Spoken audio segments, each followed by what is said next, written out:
So the next chapter is exposed. Exposed. As the unwanteds filed out to the lawn, one by one, their faces reacted to the new scene in front of them. In place of the enormous iron gate was, well, nothing. Nothing but a gaping hole that exposed the most desolate part of Quill. Beside the hole stood three of the Gyrinos, peering curiously around the edge of the wall into Quill. Araya had gone back to the jungle to give an update. Hideous view, isn't it? Mr. Today said when they had all come to order. As it turns out, Governor Strang had a bit of a dizzy spell, and when he fainted, he pushed the gate closed with his head. It locks upon latching, of course. Such a pity. When the crowd offered quizzical looks, he explained, "There's no other traditional way back into Quill, and with the only key to the gate in Justine's hand, and no way to get over to the gate in and with the only key to the gate in Justine's hand, and no way to get over the wall, they were stuck, which put them into a bit of a panic." He chuckled quietly at the memory and went on. "So I gave Justine three options: to stay here forever, to be eliminated, or to go back to Quill through the magical means. And as I didn't think Strang's gentle heart would be able to handle the magical means I intended to use on him, I decided instead to use magic to remove the gate entirely and allow them out that way."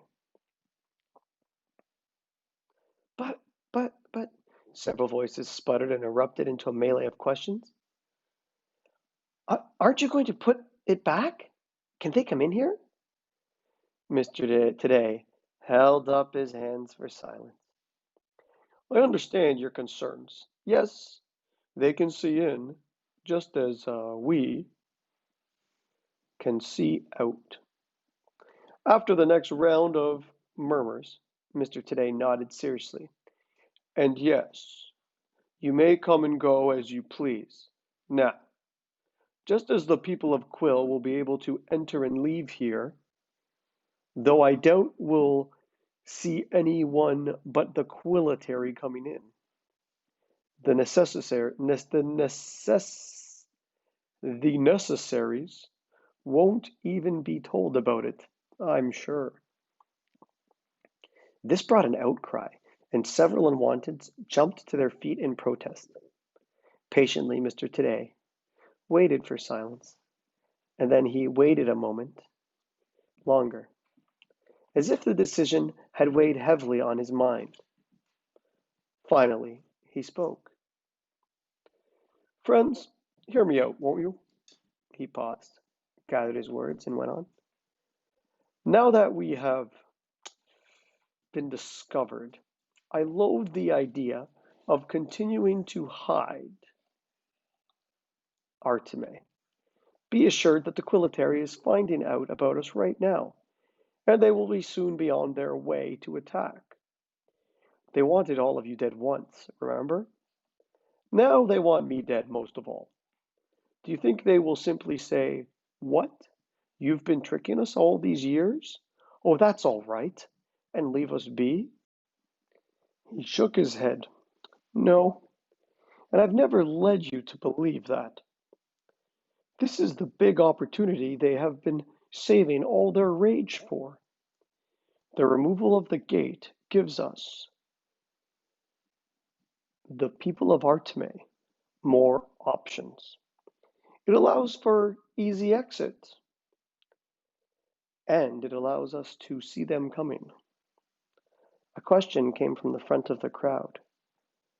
But why not just seal us off completely from them rather than making us more vulnerable? Mr. Today smiled grimly, and then he turned and gazed over the beautiful blue-green sea. Well, they can reach us from the sea if they wish to, if Justine thinks of it, and she will, if it comes to that. Do you really want walls all the way around us? Now that they know, are we so afraid? He asked, turning back to face them. Just like Quill?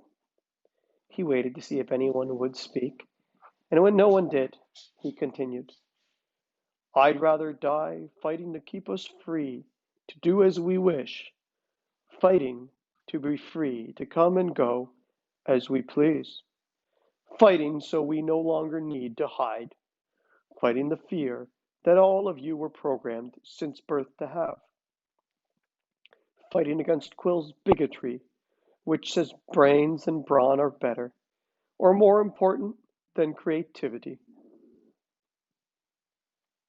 And now, with luck, we may have a chance to prove ourselves. The crowd remained hushed. You will all be faced with two options: fight or provide. For those of you who need or desire protection or have medical skills, you will find protection and provisions in the mansion. Parents and families, I trust you will make your own decision on whether to protect your children or fight. Both are noble deeds, and you must decide for yourselves what is best. Those who remain under protection will be able to assist with our soldiers through various ways, aiding the wounded, providing nourishment for those who fight, and caring for our younger ones who need assistance. Most of the rest of you will likely choose to fight together to save Arteme.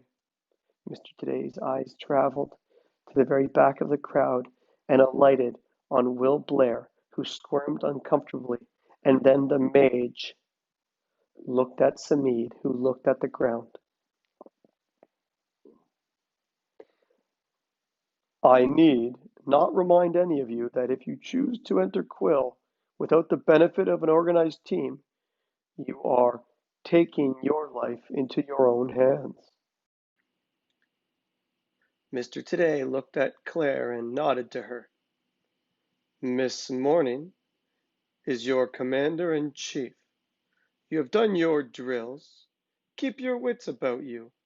You are far cleverer than they. I didn't know cleverer is a word, by the way.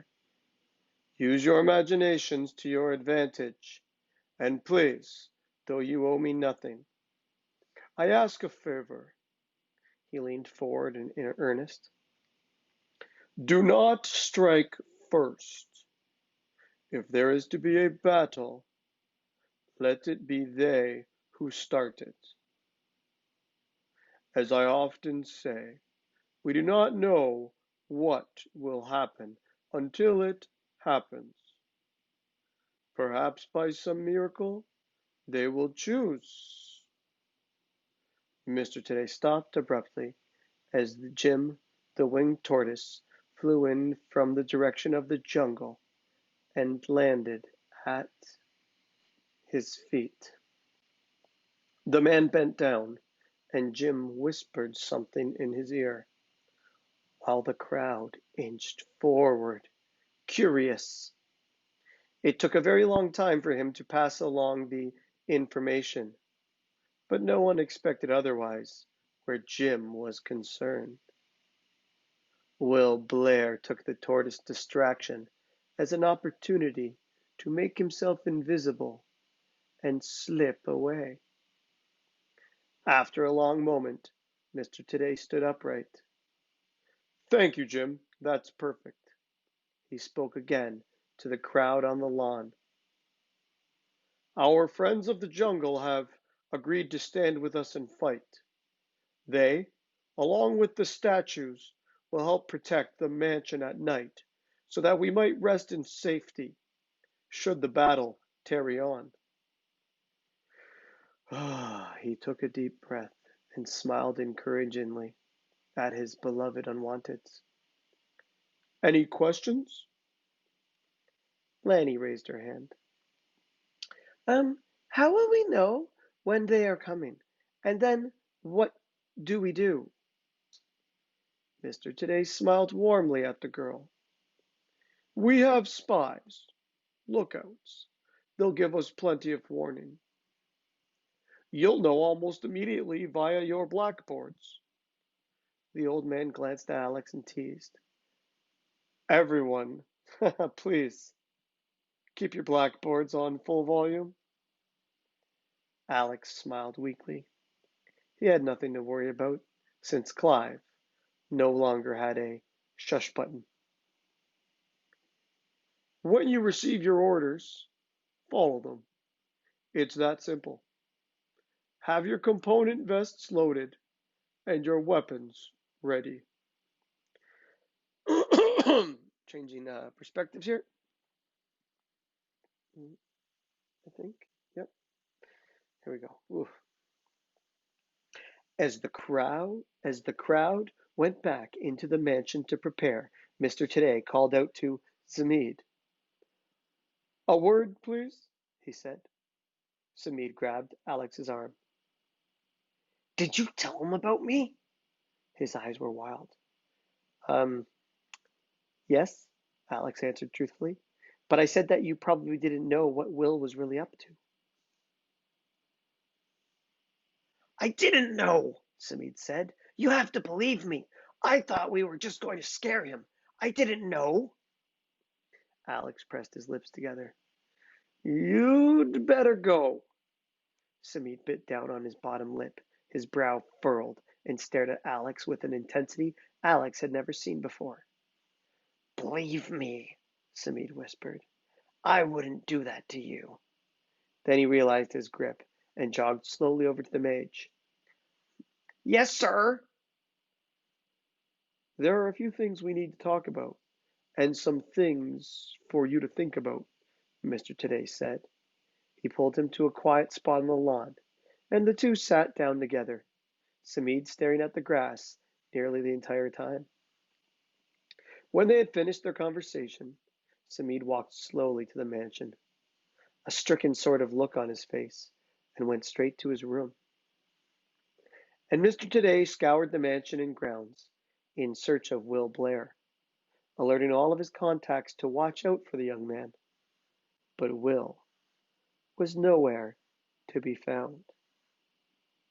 If you get to this point, I know we might be on for a little while. So I'm going to ask you to use your language books at these points and fill these pages in for me. You don't have to write any answers to the question this time. I would just say,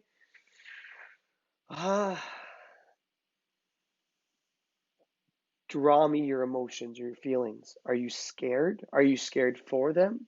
What do you think's going to happen? What are you worried about happening right now? Do you envision a big war about to come up? And you don't need to look ahead to find out. I want to know what you think from this point. Has the author made you feel like a big war is coming? Draw it in your book, or you can always comment to us when we see each other, okay? Hope you're enjoying it.